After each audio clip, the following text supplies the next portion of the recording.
Hello guys, good morning all of you. Welcome to this session on YouTube channel Biology Teaching Center. Your educator Dr. Khileshwar Kumar. Today we will be talking about the structure of sperm. तो पिछले session में हम लोग मुख्य रूप से spermatogenesis and oogenesis मतलब sperm का फॉर्मेशन कैसे होता है और ओवम का फॉर्मेशन कैसे होता है इसके बारे में डिटेल से देखें। और आज के सेशन में हम लोग मुख्य रूप से स्पर्म के स्ट्रक्चर्स को देखेंगे कि किस तरह का उसका स्ट्रक्चर होते हैं। तो चलते हैं।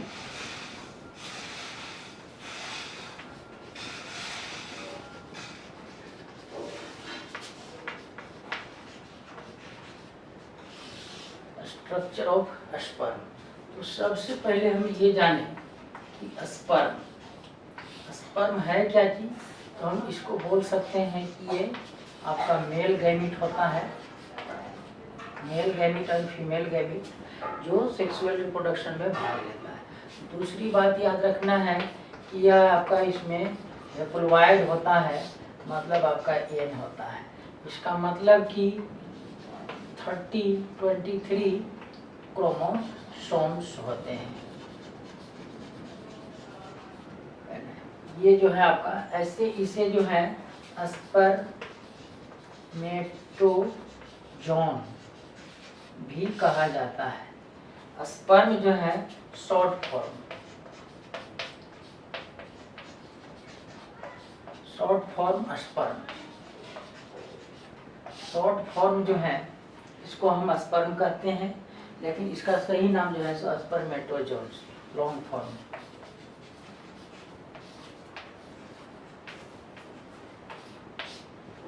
शॉर्ट फॉर्म और लॉन्ग फॉर्म ये आपका इस तरह से इसका जो है आपका फॉर्मेशन जो होता है कहाँ होता है, टेस्टिस ये आपका सेमिनी फेरस टिब्यूल्स में, ये मैं फॉर्मेशन या लोकेशन का फॉर्मेशन लोकेशन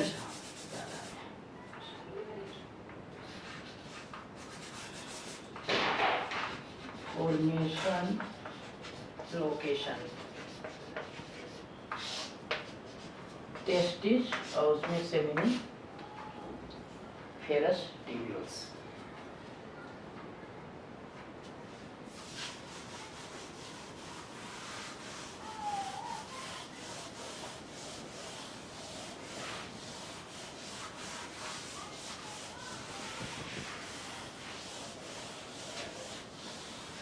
तब हम इसका स्ट्रक्चर देखते हैं। सबसे पहले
मेनली रूप से यहाँ से यहाँ जो पार्ट हुआ, ये मेनली रूप से वो आपका हेड कहलाता है।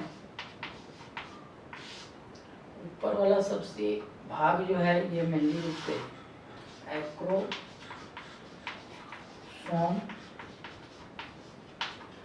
ये जो है आपका न्यूक्लियस।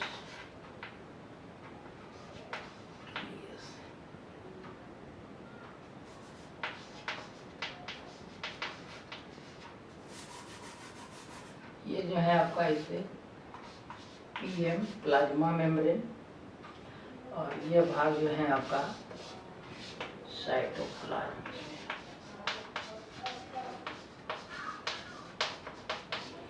ये सब भाग जो है जितना भी, ये आपका हेड के अंतर्गत हुआ। यहाँ पर जो भाग है वो मेनली रूप से आपका मिडिल नेक, और यहाँ से यहाँ तक जो है आपका मिडिल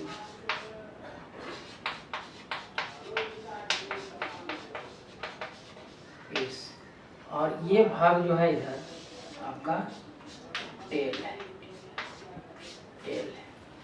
तो इस तरह से जो है आपका स्ट्रक्चर ऑफ स्पर्म होता है, जो आपका इस तरह से मेनली रूप से एक स्ट्रक्चर्स होता है।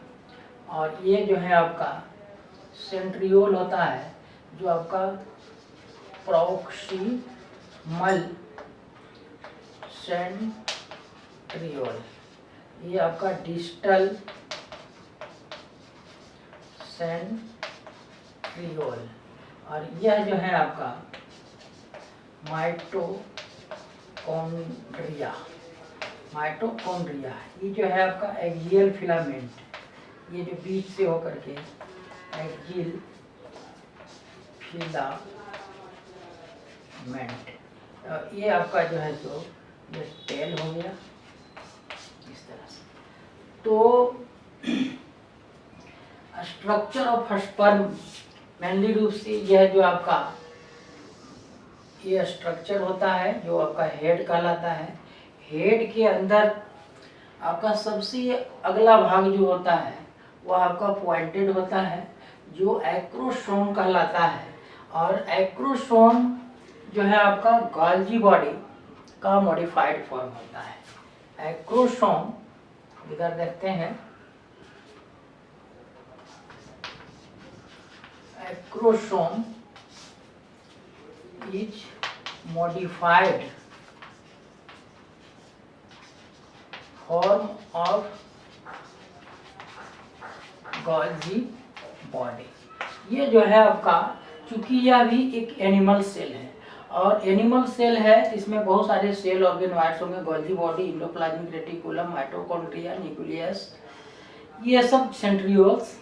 एनिमल सेल है तो सारा यह जो है आपका एक सेल है जिसका इस तरह का स्ट्रक्चर होता है। तो यहाँ पर गोल्जी बॉडी जो है आपका मॉडिफाइड हो गया है एक्रोसोम में, और एक्रोसोम में बहुत सारे जो है सो आपका लाइसिन एंजाइम प्रेजेंट होता है। लाइसिन एंजाइम प्रेजेंट होता है, जो मेनली रूप से स्पर्म को पेनिट्रेट करने में, जैसे ही यह भाग स्पर्म जो है आपका ओवम के संपर्क में जाता है, तो यह लाइसिन एंजाइम जो है उसको पेनिट्रेट करने में आपका हेल्प करता है। लाइसिन एंजाइम इसमें रहता है। लाइसिन का मतलब होता है डिजोल्व करने वाला। हाइल्यूरिनिडेज एक एंजाइम है जो आपका लाइसिन एंजाइम्स होते हैं। ये आपका मेनली रूप से जो है इसका अधिकांश भाग जो हेड का है वो आपका न्यूक्लियस जो है तो घेरे हुए रहता है, जिसमें आपका नंबर ऑफ क्रोमोसोम्स जो है आपका 23 होता है। इसका अधिकांश भाग जो है मेनली रूप से न्यूक्लियस के द्वारा जो है ऑक्यूपाइड रहता है, जिसमें आपका नंबर ऑफ हेप्लॉइड क्रोमोसोम्स होते हैं, मतलब आपका 23 क्रोमोसोम्स होते हैं। इसके बहुत सारे कम भाग जो है इधर, जिसमें आपका यह मेनली रूप से आपका साइटोप्लाज्म कम मात्रा में होता है। तो यह आपका साइटोप्लाज्म इस भाग में, एरिया में यह स्थित होता है। तो आपका इस तरह से जो है हेड के बारे में हो गया। हेड में मेनली रूप से गोल्गी बॉडी का मॉडिफाइड फॉर्म माइक्रोसोम, जिसमें आपका लाइसिन एंजाइम होता है। दूसरा यह जो है सो बाहर की ओर, चूंकि यह एनिमल सेल है, आप जिसमें आउटर मोस्ट लेयर जो है सो आपका पीएम होता है, प्लाज्मा मेम्ब्रेन होता है।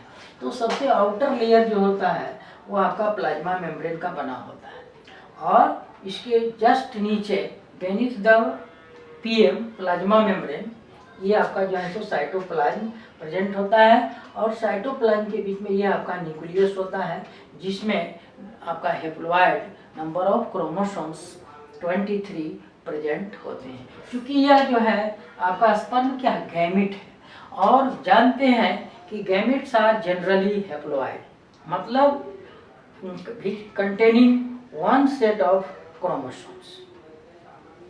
दूसरा जो इसका भाग है ये आपका संकीर्ण भाग, वो आपका नेक कहलाता है। नेक के पास आपका एक सेंट्रियोल जो आपका जनरली आपका एनिमल सेल में ही पाया जाता है। तो दो सेंट्रियोल्स प्रेजेंट होते हैं।